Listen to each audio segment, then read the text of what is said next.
Hello and welcome to everyone. If आप लोग Assam TET का प्रिपरेशन कर रहे हैं तो you are at the right place.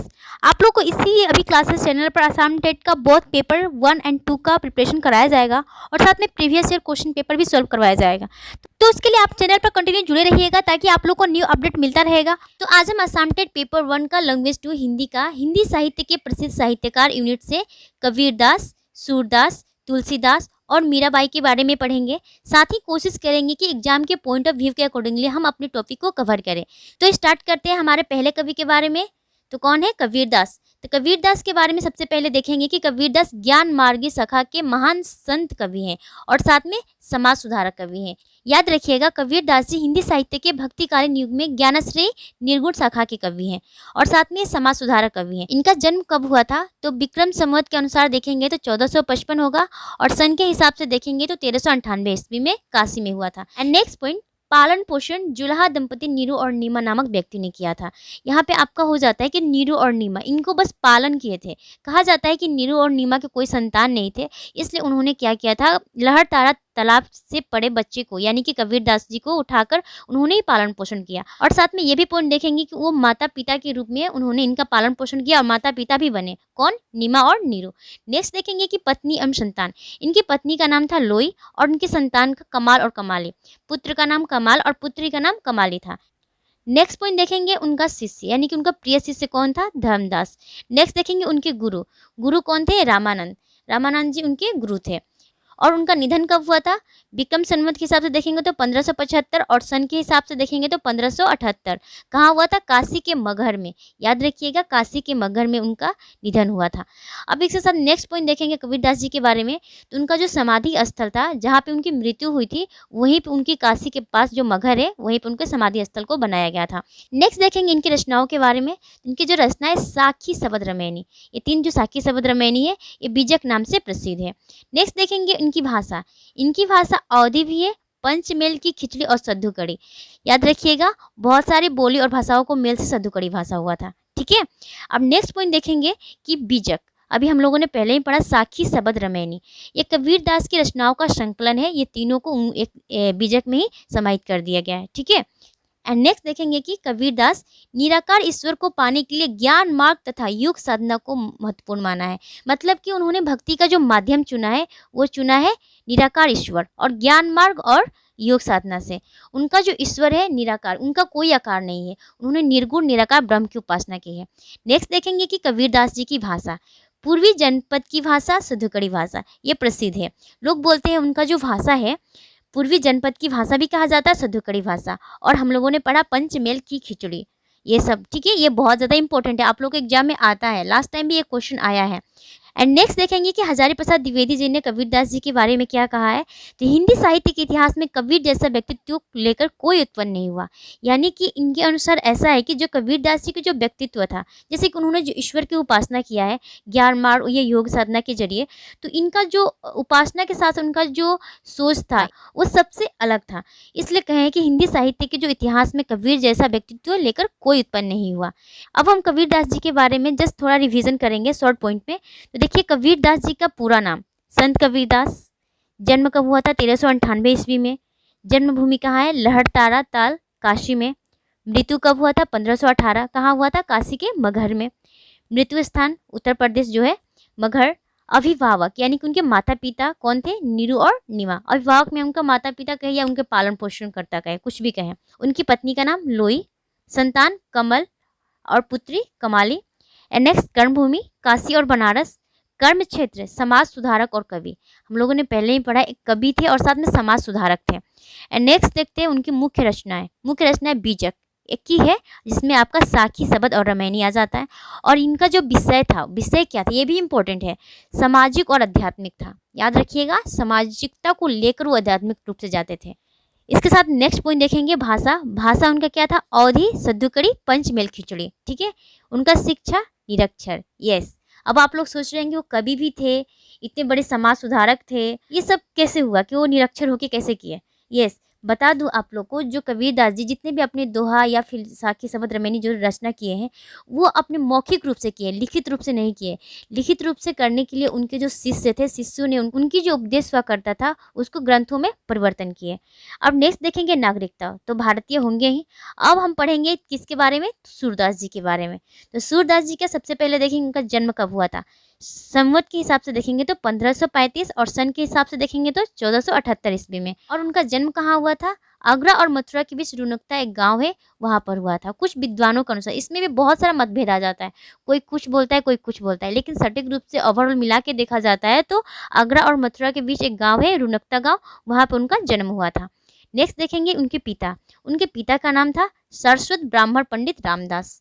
Next देखेंगे सूरदास जी के गुरु, बहुत ज़्यादा इंपॉर्टेंट है, आता ही आता है एग्जाम में। अब ये नहीं बोलते कि एग्जाम में आ ही जाएगा, लेकिन मैक्सिमम चांस होता है कि उनके गुरु के बारे में, श्री वल्लभाचार्य, याद रखिएगा श्री वल्लभाचार्य। नेक्स्ट देखेंगे सूरदास जी पुष्टि मार्ग में दीक्षित हुए, किसकी प्रेरणा से, तो अपने गुरु वल्लभाचार्य की प्रेरणा से। इसके साथ ही नेक्स्ट पॉइंट देखेंगे कि सूरदास सगुण भक्ति शाखा के कृष्ण भक्ति धारा के कवि हैं। जैसे कि जानते हैं हम लोग कि जो भक्ति काल है, भक्ति काल में दो शाखा होता है, सगुण भक्ति शाखा और निर्गुण भक्ति शाखा। तो सगुण भक्ति शाखा में भी दो आ जाता है, कृष्ण भक्ति धारा, एक राम भक्ति धारा। तो सूरदास जी वही कृष्ण भक्ति धारा के कवि थे, याद रखिएगा कृष्ण भक्ति धारा के। और वहीं जब राम भक्ति धारा कवि हो जाता है तो उनमें तुलसीदास जी आ जाते हैं। ठीक है, अब नेक्स्ट देखेंगे पॉइंट कि श्याम सुंदर दास जी ने इनके बारे में क्या कहा है। सुर वास्तव में जन्मांध नहीं थे, मतलब कि जन्म से अंधे नहीं थे, क्योंकि श्रृंगार तथा रंग रूपादि को जो वर्णन उन्होंने किया है वैसा जन्मांध नहीं कर सकता। मतलब क्या कोई जन्म से अंधा हुआ तो क्या वो श्रृंगार रस, वात्सल्य रस आदि का वो वर्णन कर सकता है, यदि वो उसको देखा ही नहीं है तो कैसे कर सकता है। तो इनके अनुसार ये है कि वो जन्म से अंधे नहीं थे। नेक्स्ट देखेंगे डॉक्टर हजारी प्रसाद द्विवेदी जी क्या कहते हैं इनके बारे में। सूर सागर के कुछ पदों से यह ध्वनि अवश्य निकलती है कि सूरदास अपने को जन्म का अंधा और कर्म का अभागा कहते हैं। अब इनके अनुसार है कि वो जन्म से अंधे थे और कर्म से अभागा। इन्होंने कुछ, उनका एक रचना था सूर सागर, उन्होंने खुद मेंशन किया है। ठीक है, पर सब समय इसके अक्षरात को ही प्रधान नहीं मानना चाहिए। अब कभी कभी ऐसा भी बोल रहे हैं कि ये जो कुछ कुछ अक्षर से लेकर हम उसको लिखा हुआ से हम ये नहीं समझेंगे कि सच में सूरदास जी जन्म से अंधे थे। ठीक है, नेक्स्ट पॉइंट देखेंगे कि उनका निधन कब हुआ था। विक्रम संवत के हिसाब से 1620 में, और उनका जो सन के हिसाब से देखेंगे तो 1563 ईस्वी में हुआ था। कहाँ हुआ था, पाठशीली में। उनकी जो रचनाएं देखेंगे उनका सूर सागर, सूर सरावली, साहित्य लहरी, बहुत ज़्यादा इंपॉर्टेंट है। तीन उनका बहुत महत्वपूर्ण रचनाएं, सूर सागर, सूर सरावली, साहित्य लहरी। नेक्स्ट देखेंगे उनको प्रमुख रस, उन्होंने अपनी रचनाओं में कौन कौन से रस को संजोया है। वात्सल्य रस, श्रृंगार रस और शांत रस। सबसे ज़्यादा आप लोग का इंपॉर्टेंट है वात्सल्य रस। वात्सल्य रस के सम्राट किसे कहते हैं, तो सूरदास जी को कहते हैं। आप लोग का असम टेट में एक क्वेश्चन आ चुका है, ये बहुत ज़्यादा इंपॉर्टेंट है। अब इसके साथ ही सूरदास जी के जीवनी परिचय का हम रिवीजन करेंगे शॉर्ट पॉइंट में। तो उनका नाम था सूरदास, जन्म हुआ था संवत के हिसाब से 1535, स्थान रुनकता गाँव, पिता का नाम रामदास सरस्वत, गुरु वल्लभाचार्य, पत्नी का नाम आजीवन अविवाहित, वो विवाह नहीं किए थे। मृत्यु हुआ था संवत के हिसाब से 1642 में। ये जो आप लोग का सन ये बताया जा रहा है, आपको संवत के हिसाब से बताया जा रहा है, ये स्पष्ट नहीं है क्योंकि बहुत सारे विद्वानों का अलग अलग मतभेद है। ठीक है, अब नेक्स्ट देखेंगे उनका कार्यक्षेत्र वो कवि ही थे। उनकी रचनाएं कौन कौन से, सूर सागर, सूर सरावली, साहित्य लहरी, नल दमयंती और व्यालो। ये इनका बहुत ज़्यादा इंपॉर्टेंट है। मेन इंपॉर्टेंट कौन सा है, सूर सागर, सूर सरावली और साहित्य लहरी। अब नेक्स्ट कवि के बारे में देखेंगे तुलसीदास जी के बारे में। पहला देखिए उनका जन्म हुआ था विक्रम संवत के हिसाब से 1589 ईस्वी में और सन के हिसाब से 1532 ईस्वी को। नेक्स्ट उनका जो जन्म स्थान था कहाँ था, उत्तर प्रदेश के बांदा जिले का राजापुर गांव में। कुछ विद्वान गांव शोरो और जिला एटा उत्तर प्रदेश में मानते हैं। नेक्स्ट देखेंगे तुलसीदास जो थे वो सगुण भक्ति धारा के राम मार्गी शाखा के कवि थे। हम लोगों ने पहले ही पढ़ा क्या, एक था कृष्ण भक्ति और एक था राम भक्ति, तो ये राम मार्गी भक्ति शाखा के कवि थे।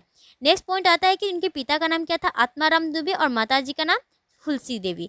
अब आता है उनका पालन पोषण किसने किया, तो पालन पोषण उनका मुनिया नामक दासी ने किया था। ठीक है, इसके साथ ही नेक्स्ट पॉइंट आता है क्या चीज़ कि उनकी रचनाएं विद्वानों द्वारा, उनकी जो प्रमाणिक ग्रंथ है 72 है, याद रखिएगा 72 है। नेक्स्ट पॉइंट आता है कि रामचरितमानस। अब उनकी जो कुछ ग्रंथ है, इंपॉर्टेंट ग्रंथ है, उनके बारे में जानेंगे। रामचरितमानस जो है उनका महाकाव्य है, वो किस भाषा में है, तो अवधि। उसमें मुख्य छंद क्या चीज़ को प्रयोग किया गया है, चौपाई। अब नेक्स्ट देखेंगे रामचरितमानस की जो रचना में लगा समय कितना था, 2 वर्ष 7 माह। कितना, 2 वर्ष 7 माह। नेक्स्ट पॉइंट देखेंगे जो विनय पत्रिका, उनका विनय पत्रिका गीति काव्य है और भाषा वो ब्रिज भाषा है। नेक्स्ट है कवितावली। कवितावली भी उनका मुक्तक काव्य है और उसमें भी भाषा कौन सा, ब्रज भाषा। नेक्स्ट आता है दोहावली। दोहावली भी मुक्तक काव्य है, भाषा ब्रज भाषा। आप लोगों को बता दूं, इनमें से ज़्यादा इंपॉर्टेंट आप लोग का रामचरितमानस। ये पूछता है क्या है, एक पहली बात को महाकाव्य है, दूसरी की उनका भाषा जो है वो अवधि है, और उसमें कौन सा छंद का प्रयोग किया गया है, तो चौपाई का प्रयोग किया गया है। ठीक है, नेक्स्ट देखेंगे गीतावली। गीतावली उनकी जो गीति काव्य और भाषा ब्रज भाषा। नेक्स्ट देखेंगे तुलसीदास जी की जो रामलला नहचो, यह प्रबंध काव्य है और लोकगीत शैली पर आधारित है। ये आप लोगों का क्वेश्चन आया था कि तुलसीदास का सबसे छोटी काव्य ग्रंथ कौन सा है, तो उनका सबसे छोटा ग्रंथ जो था रामलला नहचो। नेक्स्ट देखेंगे वैराग्य संदीपनी, ये भी प्रबंध काव्य है। रामाज्ञा प्रश्नावली, ये ज्योतिष से विषय ग्रंथ है। नेक्स्ट है जानकी मंगल पार्वती मंगल, दोनों रचनाएं प्रबंध मंगल है। ठीक है, नेक्स्ट आता है जानकी मंगल पार्वती मंगल, यानी कि दोनों रचनाएं प्रबंध काव्य है। अब आएगा बड़वी रामायण। बड़वी रामायण भी उनका मुक्तक काव्य है। अब इनका लास्ट है कृष्ण गीतावली। ये जो कृष्ण गीतावली है ये गीति काव्य है। ये रहा उनकी रचनाएं, और वो कैसा काव्य है वो हम लोगों ने पढ़ा।